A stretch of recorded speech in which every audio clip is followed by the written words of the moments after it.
Great, you've got your pack raft. The next piece of gear you're thinking about acquiring is probably a paddle. Good choice. What kind of paddle do you need? Again, it really depends on what you're doing. If you are gearing to paddle moving water, grade 2, 3, and 4, you're actually going to want a shorter paddle shaft than you think. For whitewater paddling, between 194 centimeters and 204 centimeters. We measure our paddles at the paddle shaft, right? That's the part you hold, not the paddle blade. So you can imagine if you get a really long paddle shaft, your blades are gonna stick far away from your boat. This is fine, this is great actually for lake paddling, for ocean paddling. You don't have any downstream current, you are the motor. So the further the paddle blades are away from your vessel, right? Think about like big oar boats, those mamma jammas stick super far out. They're gonna be able to get a lot of speed. However, they don't have as much maneuverability or dexterity because the paddle shaft is so long, because the blades are so far away from the boat. For whitewater paddling, for river users, we prefer a shorter paddle shaft. If you look at some of the similarities and differences here, again, the whitewater paddle, it's great if it's between 194 and 204 centimeters, but there's different things going on. The most obvious thing I see is color. Friends, if you're getting a whitewater paddle, get a bright color. If you ever let go of it, it's easy to see. If you're using your paddle for river signaling, you're more likely to communicate with your friends. Do I want it to be full piece? Do I want it to be a 2-piece breakdown? Or do I want it to be a 4-piece breakdown? It really depends on what you're doing. If you're doing primarily roadside boating, having a full piece paddle, not only are they cheaper, they're lighter, and as there's less attachment points, 1, 2, 3, there's less attachment points in a full piece paddle, you're less likely to get any flex or wiggle, right? There's a little bit of wiggle and flex here. And that will happen even with the nicest paddles with time and repeated use. So full piece paddle, doesn't have any flex, tends to be lighter, they tend to be cheaper, but they're not going to break down and fit in your backpack. They're not going to allow you on the plane with a full piece paddle. Maybe if you put them in a ski bag, but that's some extra travel costs. So most pack rafters have some sort of breakdown paddle. Again, I prefer for my raft packing adventures a 4-piece breakdown paddle. I can fit all of the paddle components, both shaft pieces, both paddle pieces inside of my backpack. That's pretty awesome. Let's pretend that this paddle is a 2-piece paddle. This can still, right, fit in your luggage. You can still travel on an airplane with it.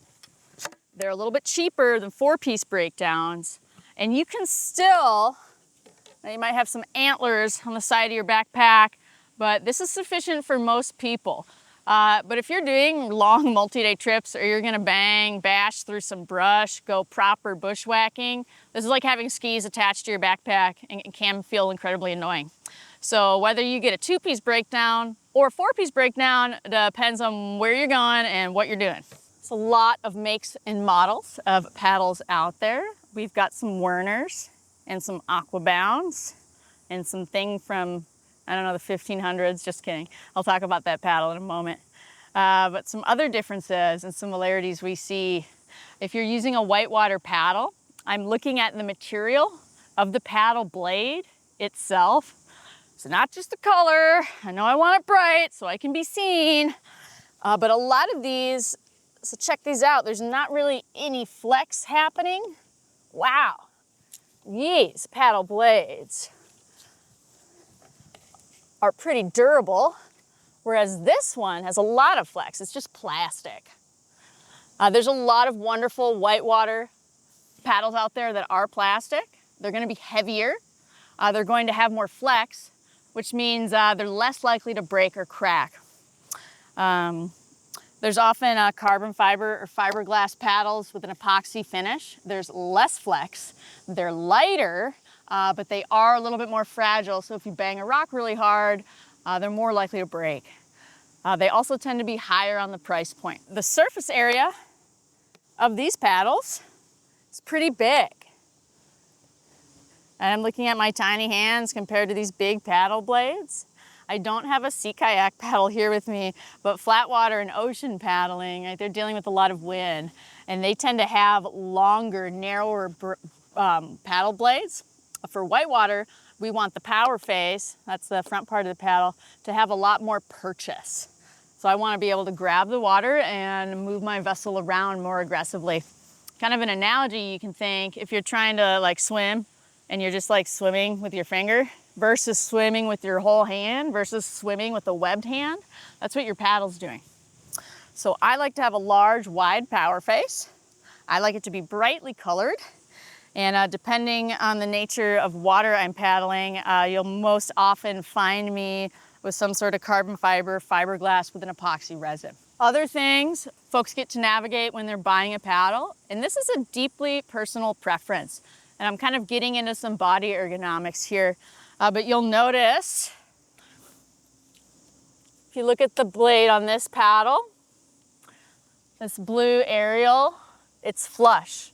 So this is called a feather or an offset. It's at 0 degrees, where if you look at these paddles, the left blades, when they're flush with the ground, this one's got a pretty aggressive, it looks like a 45-degree angle feather or offset. This one's got a 30-degree angle feather or offset.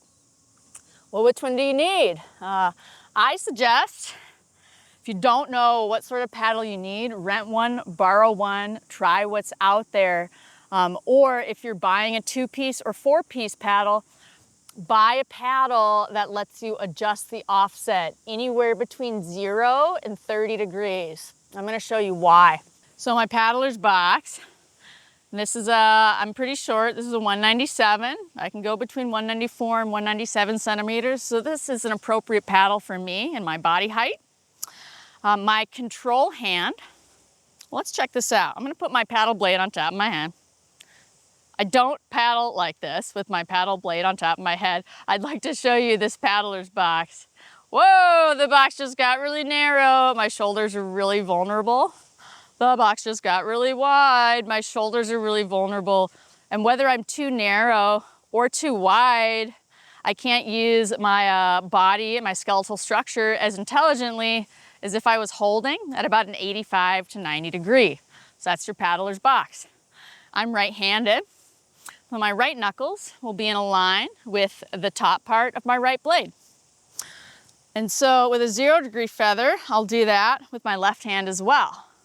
So every time I strike the water, there is going to be more lateral movement with my wrists if I want the blade to strike the water. However, with a feathered blade, there's a technique that saves some of the movement in your wrist joint. So lots of paddlers feel like their technique is better, they utilize more torso rotation, and there's less fatigue on their wrist and elbow joint when they start to integrate having a feathered blade. So this one, I'm right-handed. I adjusted it to 30 degrees. Thanks, Aquabound. This is a really cool idea, this lamb lock system. You get to adjust it. So similar to the 0-degree, my right hand, because I'm right-hand dominant, the right knuckles will be in alignment with the top of the blade. This is my control hand. It stays pretty fixed. Paddle blade strikes the water. However, when I want the left paddle blade to strike the water, they call this play or rotation. There's some play or rotation in your wrist to get that paddle blade to strike the water. So that happens with every paddle stroke. So I find my fingers feel less fatigued, my wrists feel less fatigued, and my technique's better with a right 30-degree offset.